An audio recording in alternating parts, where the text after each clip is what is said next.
Minority minister जनाब कपूला ईश्वर साहब,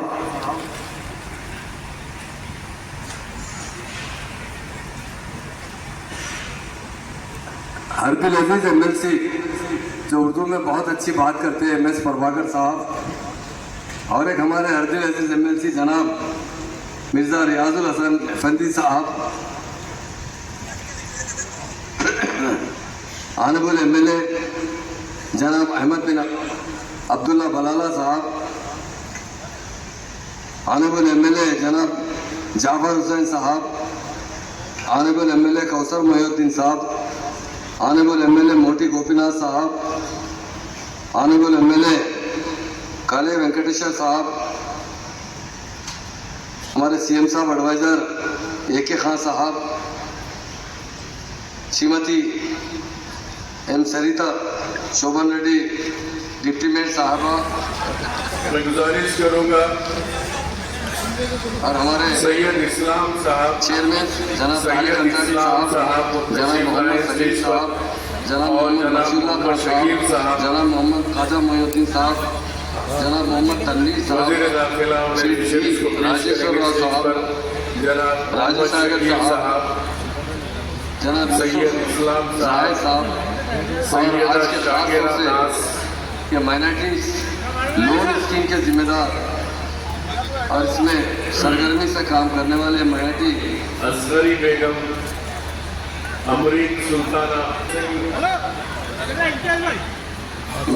minority finance corporation chairman जनाब इम्तियाज इसाक साहब, और हमारे माइनॉरिटी सेक्रेटरी मोहम्मद अली साहब, हरजोत सिंह, और हमारे MD बसंतपुर, शिमला, बिस्ली साहब, और डाइस पर बैठे हुए तमाम TRS के सीनियर कायदीन, आज इस महफिल में आए हुए मेरे भाइयों बहनों, मैं एक बात बताना चाहता हूँ, इस हिंदुस्तान में 75 साल से, क्योंकि हम 77 साल और जश्न मना चुके हैं, कांग्रेस ने हुकूमत की और हमारे स्टेट में 50 साल कांग्रेस ने हुकूमत की। हमारे जाफर हुसैन साहब ने बहुत सी स्कीम के बारे में जिक्र किया। यकीनन सदियों में कोई लीडर पैदा होता है जो ज़रा सारी कौम से मोहब्बत करता है, वो लीडर है KCR साहब, जिन्होंने इस तेलंगाना के लिए 14 साल जद्दोजहद की। वो मामूली जद्दोजहद नहीं थी, लोग नहीं समझे उस वक्त। KCR साहब जब 2001 में तेलंगाना राष्ट्रीय समिति पार्टी बनाई थी, उसका सिर्फ एक ही एजेंडा था कि हमारा तेलंगाना हमें चाहिए। ये तेलंगाना जो साबिका में निज़ाम स्टेट थी, आज़ादी के बाद इसे आंध्रा में मिला दिया गया था, जिसके बाद हमारा पूरा बजट लूट कर आंध्रा वाले ले जाया करते थे। साबिका में 69 में डॉक्टर चिन्नारेड्डी साहब ने भी इसकी तहरीक चलाई थी। 3 साल तहरीक चली, जिसमें तकरीबन 370 नौजवान पुलिस की गोलियों में शहीद हो गए, मगर तेलंगाना नहीं आया। मगर हमारे CM साहब ने विदाउट वायलेंस 14 साल तक मुसलसल जद्दोजहद करते रहे। आखिरकार एक वक्त ऐसा भी आया कि वो खुद अपने लिए मरण पर बैठे, 1 दिन 2 दिन नहीं, मुसलसल 11 दिन भूख हड़ताल बैठे रहे। हमारी बहनें भी यहाँ मौजूद है, मैं उनसे पूछना चाहता हूँ कि आपका बेटा एक टाइम नहीं खाता, अगर दोपहर तक भी नहीं खाता तो शाम में आप बुर्का पहन कर निकल जाते, बच्चा सुबह से भूखा है। CM साहब का एक ही मकसद था, हमारा तेलंगाना हम हासिल करना। जब 11 दिन के बाद उनकी तबीयत बहुत ख़राब हो चुकी थी, डॉक्टरों ने कह दिया था कि अब KCR साहब को कुछ भी हो सकता है, इन्हें ब्रेन हेमरेज हो सकता है, इनके किडनी फेल हो सकते हैं, ये कोमा में जा सकते हैं। जब हमारे प्रोफेसर जयशंकर साहब थे, खुद CM साहब के ख़ानदान के लोग थे और बहुत से सीनियर लीडर्स थे, जाके KCR साहब से रिक्वेस्ट की कि आप भरत तोड़ दीजिए, आप जिंदा रहेंगे तो फिर से मूवमेंट चलाएंगे। मगर हमारे महान और महात्मा लीडर्स ने क्या कहा, मेरी जान गई तो परवाह नहीं, मुझे मेरा तेलंगाना चाहिए।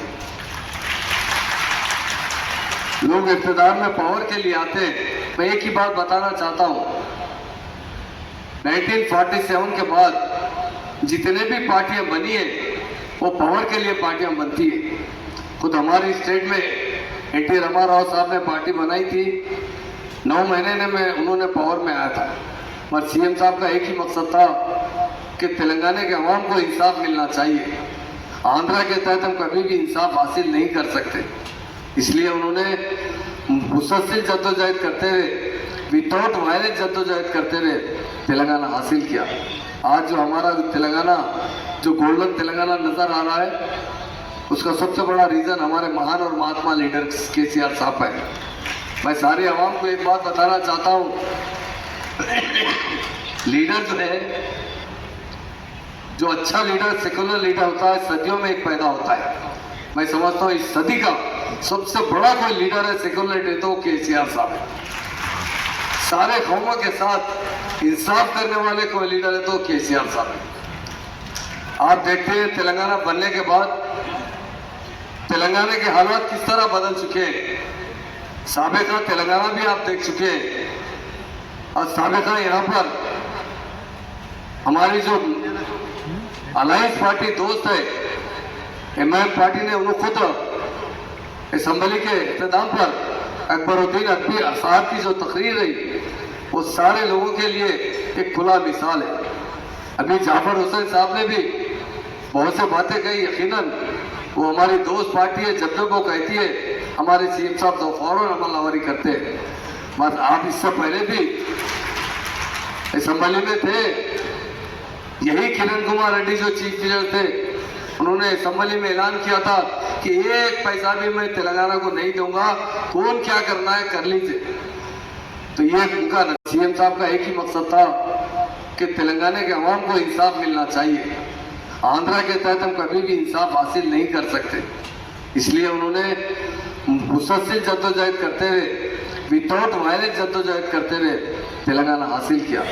आज जो हमारा तेलंगाना, जो गोल्डन तेलंगाना नजर आ रहा है, उसका सबसे बड़ा रीजन हमारे महान और महात्मा लीडर केसीआर साहब है। मैं सारे अवाम को एक बात बताना चाहता हूँ, लीडर जो अच्छा लीडर, सेकुलर लीडर होता है, सदियों में एक पैदा होता है। मैं समझता हूँ इस सदी का सबसे बड़ा कोई लीडर है सेकुलर लीडर तो केसीआर साहब है। सारे कौमों के साथ इंसाफ करने वाले कोई लीडर है तो केसीआर साहब है। आप देखते हैं तेलंगाना बनने के बाद तेलंगाना के हालात किस तरह बदल चुके हैं।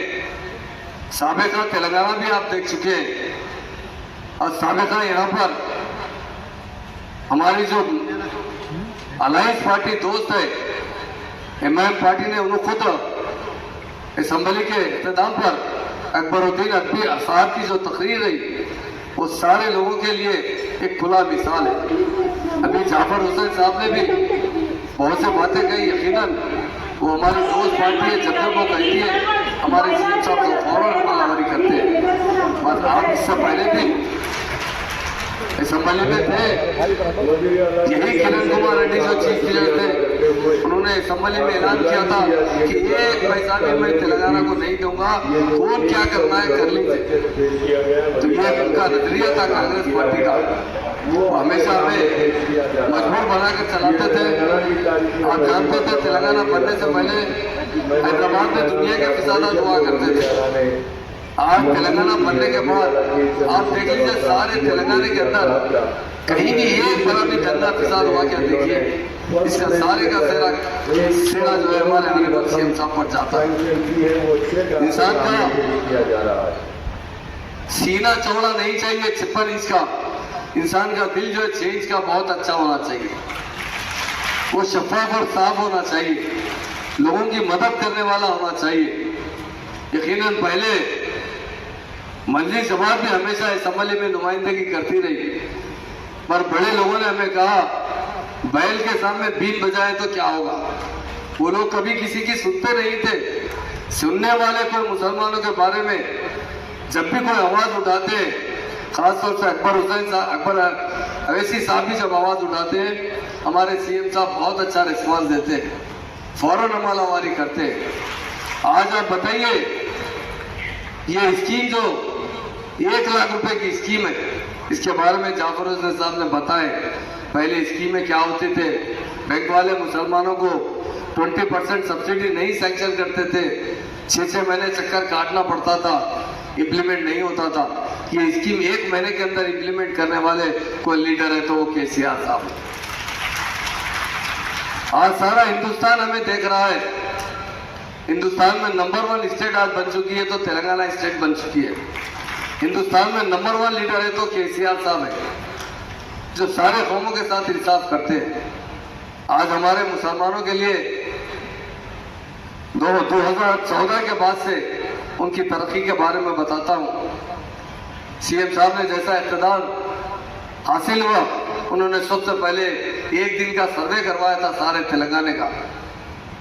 सारे तेलंगाना के सर्वे में पता चला था कि कौन लोग कहां तक पड़े हुए हैं, कौन क्या बीमारी में मुब्तला है, किसको क्या मदद करना चाहिए। ये हिंदुस्तान में किसी स्टेट में सर्वे नहीं हुआ।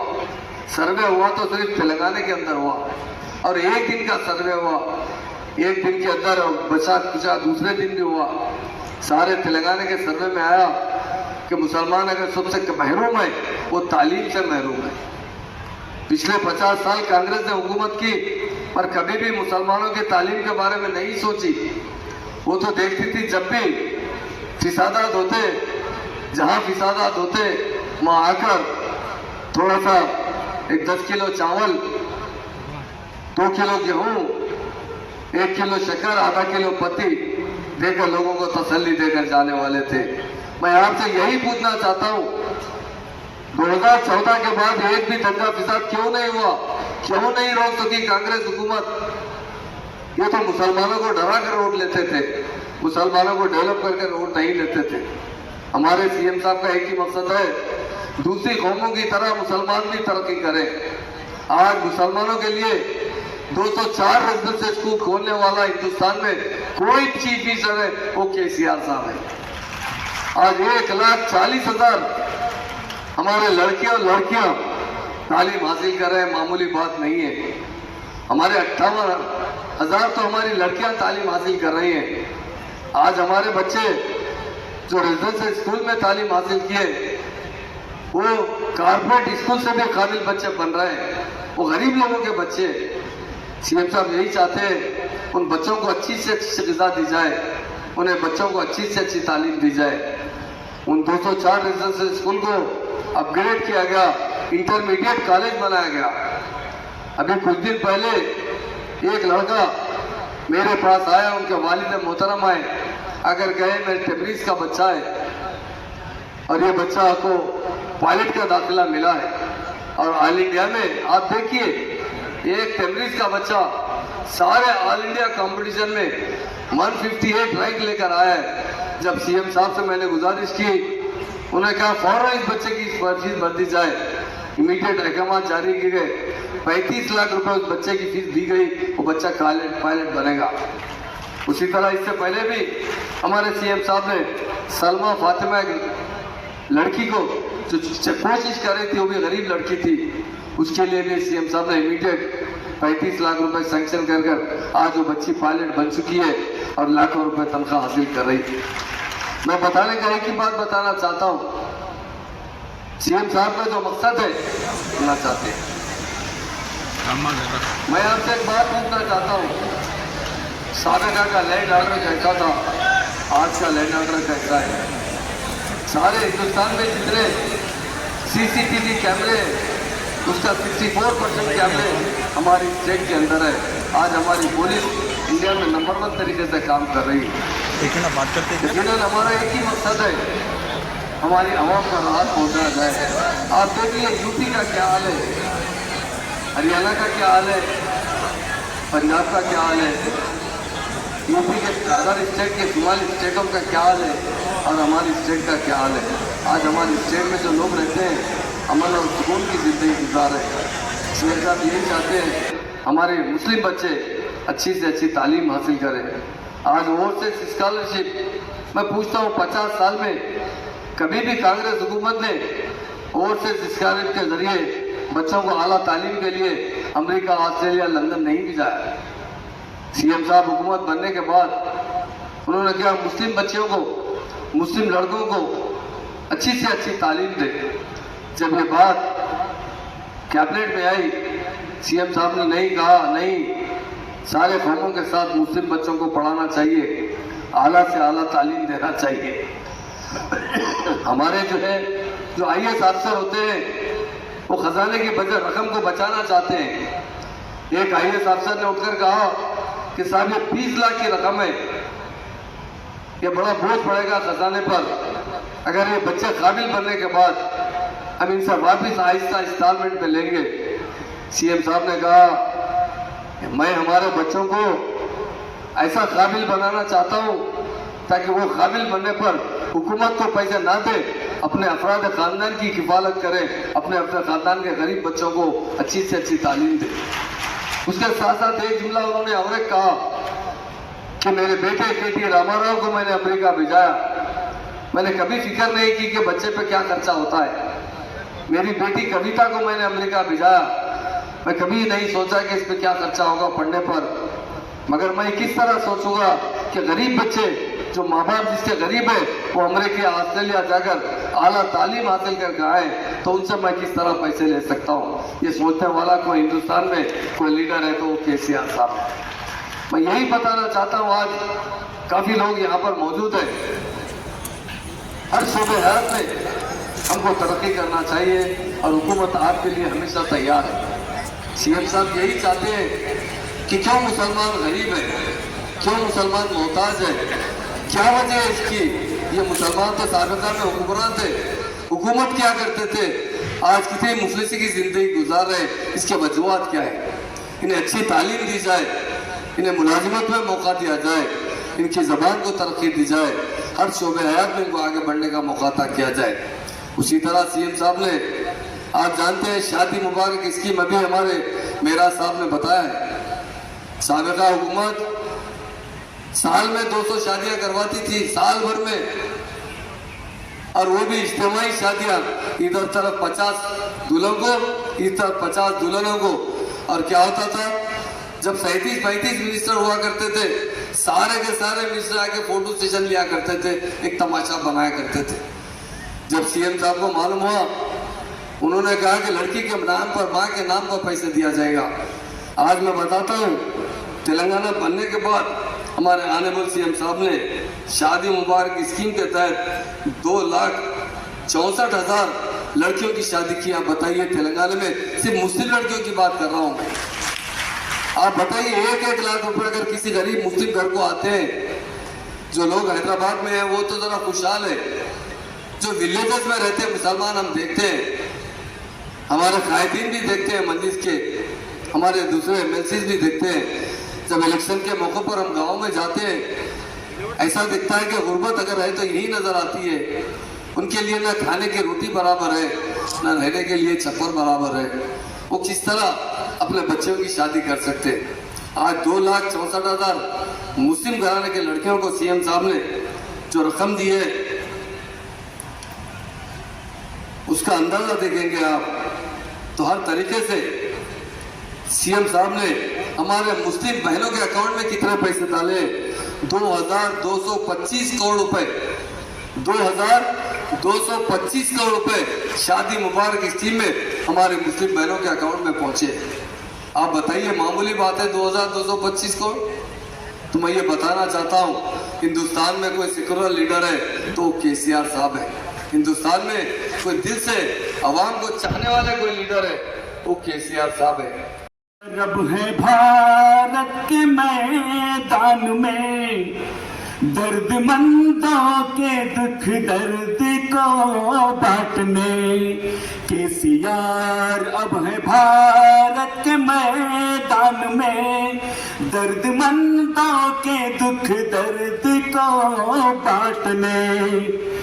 सब बराबर बराबर के हकदारी हो, कोई छोटे बड़े का न दस्तूरी हो। KCR हर सितम सहने तैयार है, हक बराबर मिले सबको कानूनी हो। KCR जहाँ हथेली पे अपने लिए देश में एक तालाने हैं चल पड़े। केसीआर अब है भारत के मैदान में, दर्दमंदा के दुख दर्द को बांटने। देश अपना तरक्की से भरपूर हो, देश में ना कोई वर्ग मजबूर हो, हर तरफ हर दिशा में बस एक शोर हो, पूरे भारत में खुशियाँ हो और शोर हो, हर सितम हर एक जुल्म अब खत्म हो, सबके मन में हो प्यार, प्यार ही प्यार हो। है प्यार इसका ये फैसला भारतीयों, नफरतों को मिटाना है अब देश से। केसीआर आ गए अब है मैदान में, है इरादों में केसीआर सच्चाई लिए, चल पड़े देश की उन्नति के लिए, राह में लाख तूफान रुकावट बने, रोके गए ना खत्म जान देनी पड़े, कहते हैं देश पर जान कुर्बान है, देश अपना है अपनी वतन शान है। केसीआर अब है भारत के मैदान में, दर्दमंदों के दुख दर्द को बांटने। शुक्रिया।